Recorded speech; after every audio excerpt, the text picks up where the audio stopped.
masih barengan sama Farida sama Pak Dayat juga nih. Tadi sih kita udah ngomongin nih pemerintahan kita tuh kayak gimana sih dalam pandangannya Pak Dayat gitu. Tapi mungkin kamu yang lagi nonton kita nih punya pendapat yang lain, it's okay. Namanya juga kita ada di kebebasan menyerap informasi gitu ya. Nah, gini nih. Sekarang kan tadi Pak Dayat bilang kita agak sedikit lambat nih, tapi better late than never katanya gitu. Nah sekarang karena memang sudah terjadi kasus ini, banyak loh masyarakat yang kemudian kelabakan.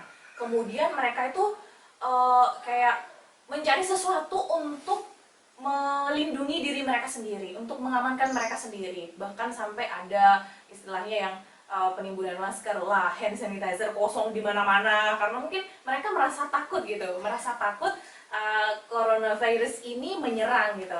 Nah, sebenarnya nih Pak Dayat, kenapa sih bisa terjadi seperti itu di masyarakatnya kita? Apa karena kekurangan informasi?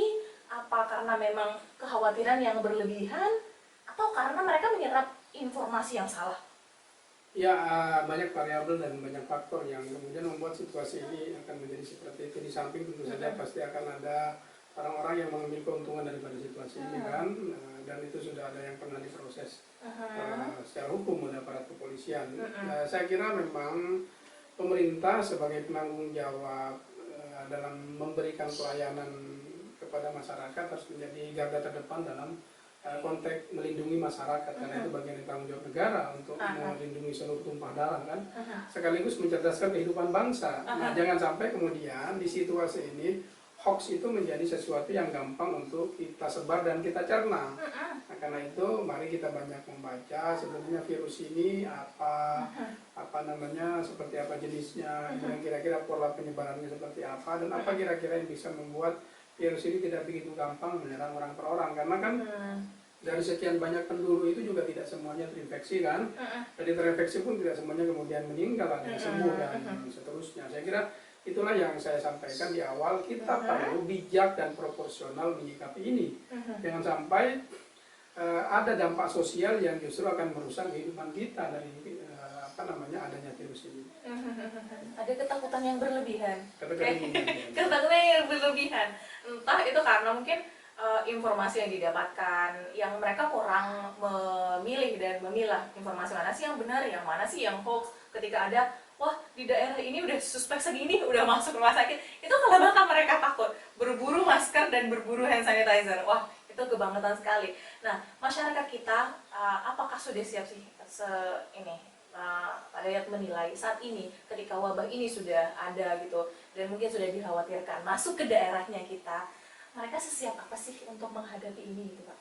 Jadi masyarakat memang akan terpolarisasi tergantung strata ekonomi, kemudian level pendidikan, kemudian juga pergaulan dan segala macam. Itu tidak bisa kita nafikan karena masyarakat Indonesia kan masyarakat yang heterogen dari berbagai skala gitu. Ada yang berlatar belakang pekerjaan dan segala macam. Nah, karena itu pasti cara menyikapinya juga akan berbeda-beda seperti yang disebutkan tadi itu. Nah, karena itu sesungguhnya masing-masing pihak memberikan penjelasan itu sebisa mungkin berbasiskan data satu, yang kedua berbasiskan kajian ilmiah atau empirikal gitu, sehingga kemudian ya seperti itu tadi akan menjadi logis, rasional apa yang disampaikan ke publik gitu. Karena kan kalau disampaikan secara rasional, logis, masing-masing kita pasti mampu mencernanya. Tidak kemudian menjadi sesuatu yang liar, apalagi menjadi hoax gitu. Banyak sekali tuh bertebaran hoax di mana-mana, bahkan mungkin pelaku penyebaran hoax sendiri ada di suatu daerah yang mungkin sudah diamankan begitu ya Pak. Nah, sekarang masyarakatnya kita apa nih yang harus mereka lakukan supaya mereka bisa menjaga diri, proteksi diri. Tapi proteksi diri sendiri bukan hanya proteksi dari COVID-19 ya, tapi juga dari informasi-informasi yang mereka terima supaya tidak ketakutan gitu. Ya, memang kita bisa bagi level bagaimana penanganan yang dilakukan baik itu oleh institusi pemerintah, kemudian perusahaan-perusahaan, kemudian pada level organisasi masyarakat, termasuk di situ partai politik, kemudian juga termasuk masyarakat sendiri. Masing-masing harus memiliki kesadaran bersama untuk cepat keluar dari serangan wabah virus COVID-19 ini. Jadi memang masing-masing punya level menurut saya yang itu harus bersama-sama. Kalau tidak bersama-sama, pola penyelesaiannya pun tidak akan bisa lebih cepat sebelum virus itu kemudian ditemukan obatnya. Saat ini jalan kan nunggu nih beredarnya antivirusnya. Seperti yang sudah banyak di-share itu akan ada antivirus yang diproduksi. Nah, sampai itu menurut saya memang pemerintah juga perlu menyiapkan beragam perangkat. Misalnya katakanlah kan sekarang sudah mulai masuk tuh ribuan kit yang bisa mendeteksi, daripada maksud saya membuat banyak kegiatan-kegiatan pendidikan, kemudian mungkin bisnis juga itu akan menurunkan pendapatan negara kita, juga mengganggu proses pendidikan dan pembelajaran di lembaga-lembaga pendidikan. Menurut saya ya kita doronglah supaya lembaga-lembaga pendidikan, perusahaan-perusahaan itu supaya bisa menyediakan alat pendeteksi itu. Nah, ketika misalnya di jam pagi itu guru-guru itu tidak hanya sekedar baris ngabsen, tapi baris ngecek murid-muridnya akan masuk ke dalam kelas. Nah, sebelumnya gurunya juga dicek sama sama kepala sekolahnya atau petugas yang memang memiliki kemampuan background medis lah mungkin di situ kan. Nah, baru kemudian siswa-siswanya. Pertanyaannya kan sampai kapan ini murid-murid ini libur? Dan lembaga pendidikan kita sepertinya dialihkan ke rumah meskipun tetap berjalan, tapi menurut saya akan ada persoalan lah karena selama ini kan kita masih belum terbiasa menghadapi cara belajar begitu kan. Gitu loh. Jadi begitu pula di para pengusaha di kantor-kantor pusat-pusat bisnis seperti pusat perbelanjaan, mall. Sebetulnya bayangan saya pada saat pemerintah mengumumkan ini, mereka membuat semacam alat deteksi kan, terutama lihat dari suhu badan kan, ketika orang mau masuk. Saya membayangkan ketika misalnya sama dengan pada waktu isu terorisme itu merebak, maka orang masuk ke dalam mall itu diperiksa semuanya kan.